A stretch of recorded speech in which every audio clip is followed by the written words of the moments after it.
Hi, so I wanted to make this next video because friends and classmates just kind of always ask me, well, I have a deck of cards, but I don't know how to get started into tarot. So I wanted to talk a little bit today about how to get started into tarot if you're new and just, unsure how to proceed. So I guess let's get started. This is my first, wow, there's a huge glare. This is my first deck of cards that I actually purchased, and it is the Smith-Waite Tarot deck. So this is kind of the kind of preferred starting deck. And I think that why it is so preferred is just because,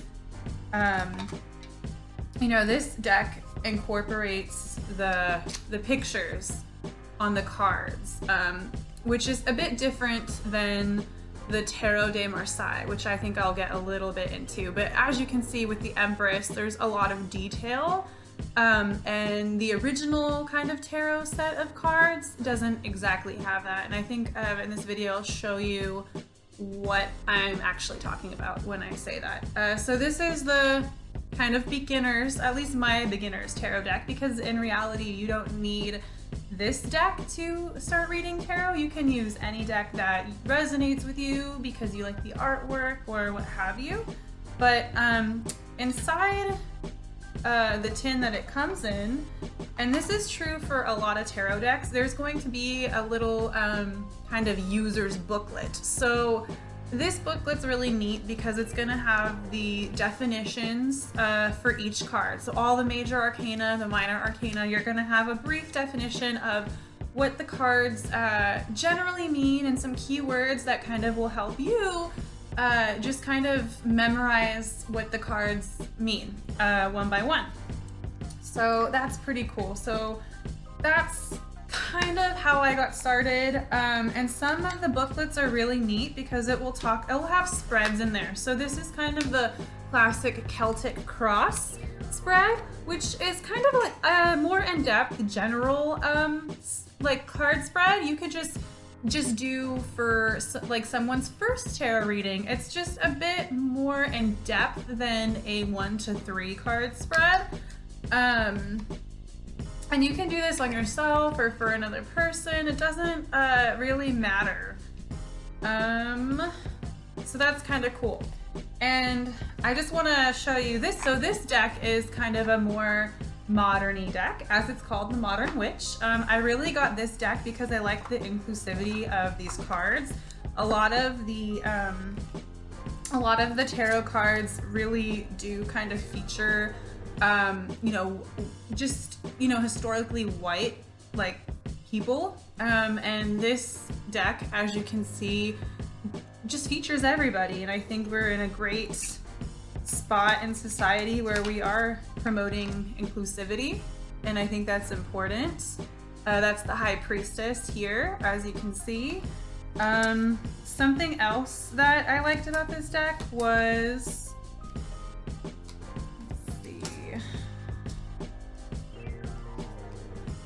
just modern circumstances. So this is the Seven of Cups, and traditionally there's a lot of males in tarot. There's a lot of male figures depicted in the cards, and this kind of shows a girl, and inside of the cups there's different dreams or destinies that you can choose. And this card really kind of symbolizes following your dreams, but it can also symbolize too much and to delimit, but kind of keep an eye on the prize. And obviously there's 7 different aspirations or dreams or prizes in this card. So, this deck is just kind of really fun, and oh, here's the moon card for this deck. So I really like the artwork of this deck, and what I wanted to show you with this deck, or what I wanted to show you why I pulled this deck out, is that it came with its own little book. So As you'll notice, each tarot deck will have like a definition, like reference guide to reference the definitions of cards. Now, I just want to remind everyone that tarot is always going to have the same definition. So, you know, the lovers is always going to mean the same thing across any deck. It's referencing back to the oldest kind of tarot, which is Tarot de Marseille. And I mean, depending on your deck, it may deviate a little bit. And this one kind of has like a modern theme. So the meanings of the cards may take on a modern meaning. But something I want to talk about with reference guides and definitions is that ultimately you are interpreting the cards, and your interpretation of that could be different than another reader. And that's what's cool about tarot. It kind of opens your mind up a bit and kind of like lets you go wherever you want it to go. Again, there's a different spread. There's other spreads that are in this book. So I just think it's really cool. And if you like a deck and it resonates with you, pick it up and try it. It could be a deck like this, which is completely modern, or it could be the Rider Smith Wyatt kind of,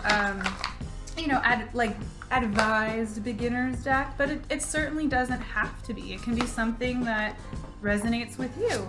Something that I really liked and I picked up, which I got into later after doing tarot for a few years, is the Tarot de Marseille. This deck is the Inversion Tarot, and this deck is actually a new one that just came out last month that I got off of Amazon.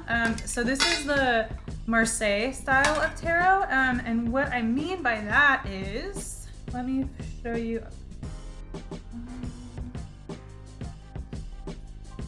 So what I mean by that is the pictures are a lot simpler, and they're kind of going back to the ancient classic meaning, look and feel of the cards, where there's not a lot of added color, well, especially with this deck because it's called the Inversion Tarot. But I know that traditional Marseille tarot decks usually use red, yellows, blues, kind of a lot of those like primary color schemes. But I just want to show, so this is the Empress. And as you can see, this card opposed to my Smith and Rider deck, or my Smith and Waite deck, you could just see the difference in the card. There's really not a lot of detail going on. There's her belly, which indicates like a birth, a new beginning, maybe like a physical birth. The feminine symbol is present. This is a card of feminine energy, but the whole design and the picture is different. And you see this more with the minor arcana. So instead of having those pictures to tell the story, it really just is a 5 of Cups, a 4 of Cups, or even, like the 5 of Swords. So you have to rely on your knowledge and your interpretation of what this means. And it's really neat because as I dive more into this style of tarot, a lot of ancient kind of just ancient things like, numerology come into play. So it's really cool. You can start anywhere, and if you like this deck, like I think the artwork in this deck is just really awesome. I like how it's very simple, black and white. There's the moon. I'm showing the moon because of my website, Diary of the Moon. So this is the card that inspired the title of my project for school and my website, and I really think that the simplicity of this card is really neat, and I liked how all of the cards have this feel. So if you're still unsure about tarot, and if you're someone who wants to read like the principles, the instructions, kind of like, memorize maybe some of the card meanings, I'm going to show you guys a couple of books that I found extremely helpful. So these are books that I used when I first got started. And this one I found is really good because it kind of provides a traditional meanings to cards. However, I would be careful with this book because it is very much written under the pretense that tarot readers are clairvoyants. And I don't think that that's the truth. I think that everyone can be a tarot reader. We all possess intuition to some level, and I think that this is a great tool, the tarot, to develop that and to hone that skill. So there's kind of historical context in this book, I would say, and I found it very helpful. But if I was going to refer someone for the purpose of just checking in with themselves, I think I would probably refer this book because it has a modern meaning and spreads, and it's not so geared towards that special title like, you know, I'm clairvoyant. This is just more like an intuition-based book. And then the book that I'm currently like super juiced about is the Reading and Understanding of the Tarot de Marseille. I love this book because, and I'm totally nerding it out in this book, as you can see. It just really goes into depth about the historical context of tarot. As you can see, that's a traditional Tarot de Marseille picture right there of the tower. So see how, remember I told you how my inversion deck is basically based off of this kind of style. It's basically this, but black and white.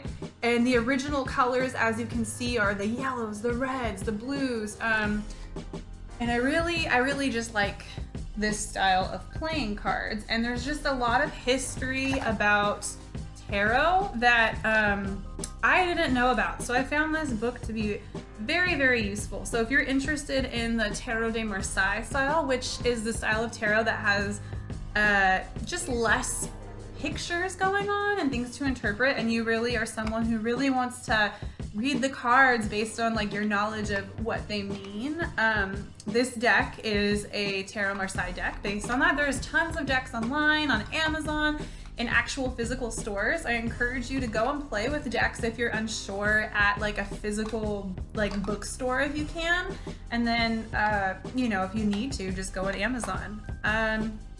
Something else I want to talk about is the difference between tarot cards and oracle cards. So right here I have a lovely deck of oracle cards. This one is the Oceanic Wild Oracle. And again, they're very similar to tarot, as they're gonna have a booklet, a guide booklet, and it's gonna have the meaning of all of the cards. And they're gonna have spreads. You can use oracle cards similarly to tarot to do spreads. However, the difference is tarot has a system.